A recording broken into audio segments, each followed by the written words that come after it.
Welcome to ShadowMeTarot. All right, we are unboxing the Barbieri. I cannot say his name. I'm so afraid of saying it. It's Paolo Barbieri. And this is his artwork. And I guess the book is written by Barbara Moore. But if it's anything like this Chinese Zodiac, I almost feel like you're just doing this really for to kind of get an overall energy for the reading. So for this one it was shadow. I really feel like it's light and dark on this one, or shadow of each of the personality types that are in the Chinese Zodiac. Probably a great way to learn it. And this one is just the Zodiac that the rest of us, the astrological Zodiac. This deck is by Los Garebo, and it says, the unbound energy of art imbues signs, planets, and elements of the modern astrology with powerful magic. So this deck has 26 cards, and guaranteed this has got, a little bit better. Okay, no, maybe not. So this is what's in English. This gives you some house spreads, advice spreads. It gives you some definitions about,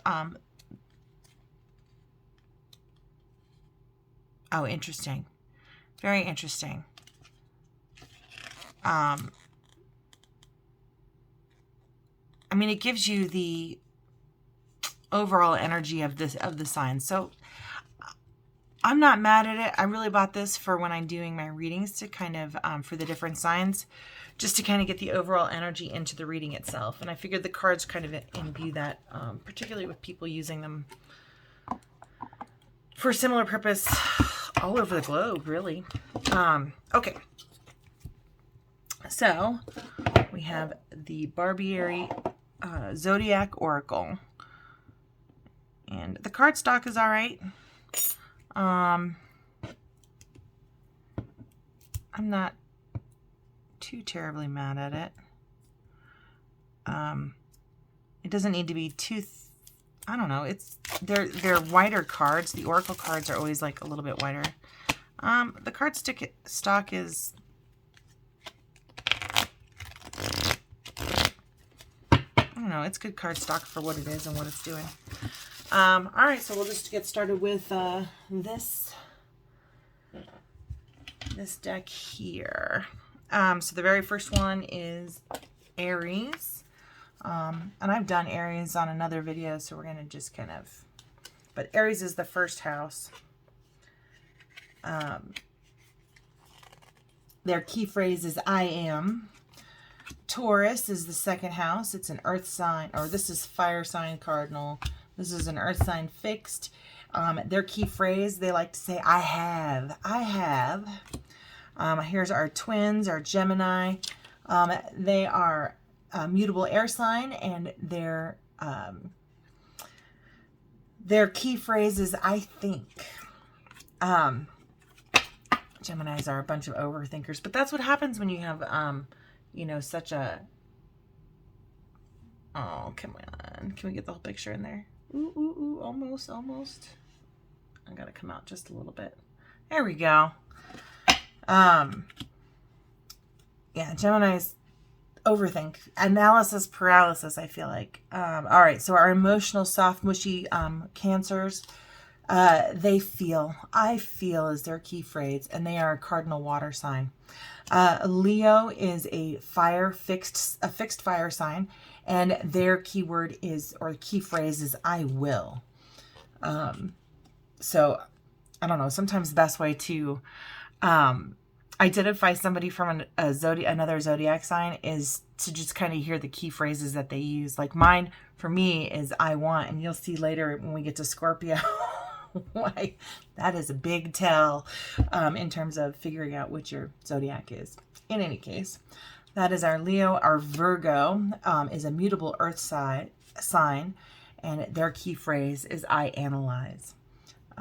They very much remind me of like the Page of Pentacles is what I think of when I think of Virgo, which Page of Pentacles might be Virgo, but I don't know. I probably have to look it up. But the whole Virgo just reminds me of Page of Pentacles.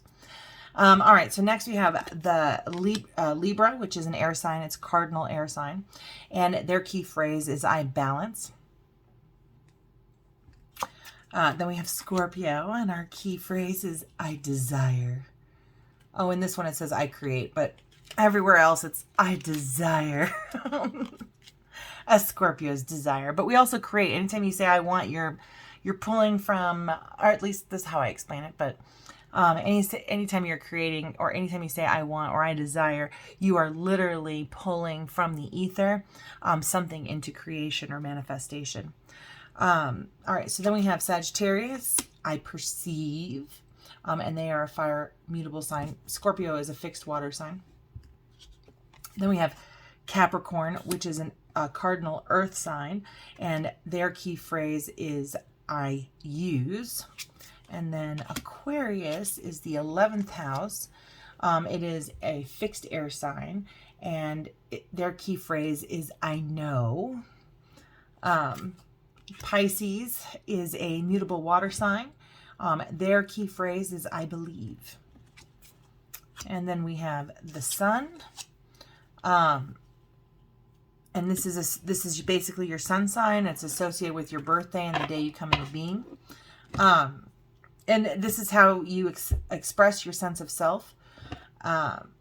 So this would be like your self-esteem, your self-image, your individuality, your identity, personal creativity. The moon sign is kind of like your emotional sides. It kind of regulates cycles and teaches us change. When we get to Mercury is associated with intuition, messages from the gods, I guess, communication and intelligence. And we get to Venus, which is associated with the goddess of love, fertility, and beauty. Mars is associated with the god of war. It is competitiveness, assertiveness, aggression.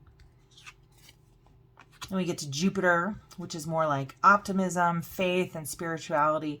And Jupiter is considered as a Roman god. He is the ruler of heaven and earth. And then we have Saturn. This is just about learning important lessons. Sometimes associated with Father Time.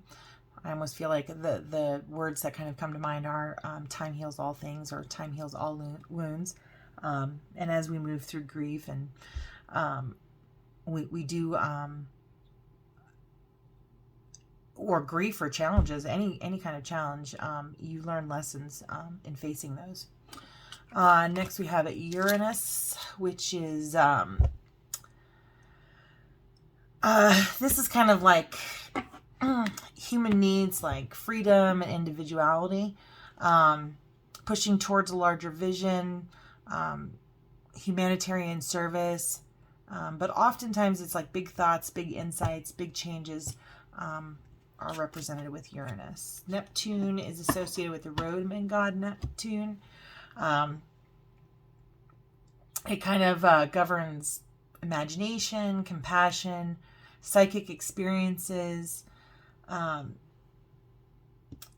It also kind of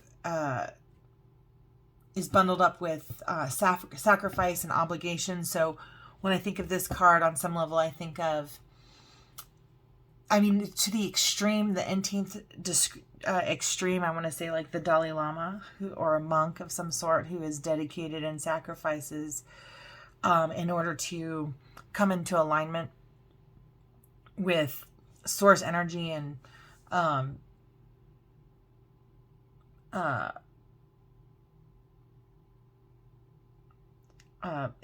of like getting those psychic and enlightening experiences. But I guess you can do that down to just even a simple prayer. So like Neptune, I would almost kind of think in terms of faith, I guess. Balancing between giving and resentment can feature can be one of the features for Neptune as well. All right, moving on. Pluto. Pluto is the Roman god who ruled the underworld. And the human experience he governs is life, death, rebirth, and sex. And tied to it is kind of issues of power and control, finding personal freedom from confining mindsets. And then we move into the elements, which is the fire, powerful, focused, intense. It's energetic. This is somebody who's going to see something through to the end. It's about following your passion. Whereas water is emotional, flowing, cleansing, and healing of water is a way of cleansing the spirit. So it's spiritual renewal, forgiveness, and a need to connect to source energy. Water is about opening your heart, speaking the truth, with kindness and compassion, encouraging connections, expressing forgiveness and healing wherever and whatever you can. So we can kind of expect that from our water signs, right? Our air signs, they are communicators. So crisp, ethereal, and decisive. Energy of air fuels the winds of truth and whispers, grand insights. Clarity and truth are supported by rationality, reason, common sense. So it's just really about giving and receiving kind of understanding. The focus of being seeing things clearly, objectively, based on facts, not stories that we attach to facts. Then truth, calm communication, and then kind of seeing and understanding the points of other people and promoting understanding. So I really think of kind of like attorneys or a judicial system for air signs, because it doesn't matter so much the emotions of a case as much as the facts of the case, and trying to get to some sort of understanding for everybody involved. Okay, so the earth sign is our last one. And this is everything earthly, everything material, money, but stable, secure, abundant.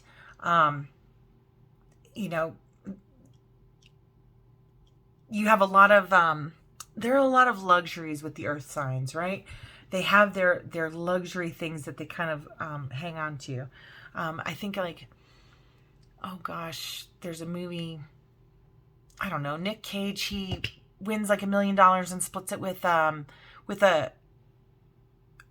waitress, and her, like I would give her an earthy sign, right? Because even though she's dirt poor, she won't eat mayo. She springs the extra 30 cents for the Miracle Whip, right? And that's just kind of something that kind of sticks with me in terms of like, earth signs are very abundant and luxurious in the things that they choose for themselves. So this really kind of promotes long leisurely pleasures, the things that we need, the things that we want, both material and temporal. Earth is kind of slow, just in the same way that lava flows and creates new earth. It's a slow process. That is definitely going to happen, but it's not going to do it at any kind of hurried pace. So everything is kind of calm. There are not often unexpected or sudden changes or actions. But it is, Earth is a place where we kind of center ourselves away from all other chaotic energies. So anyways, that is the Zodiac, the Barbieri Zodiac Oracle. Let me know if you liked this video. Please like, subscribe, and share. It makes it a lot easier for me to continue to making these videos if I have support of viewers. So I do appreciate you all for watching. You have a wonderful, blessed, beautiful day, and we will see you again soon.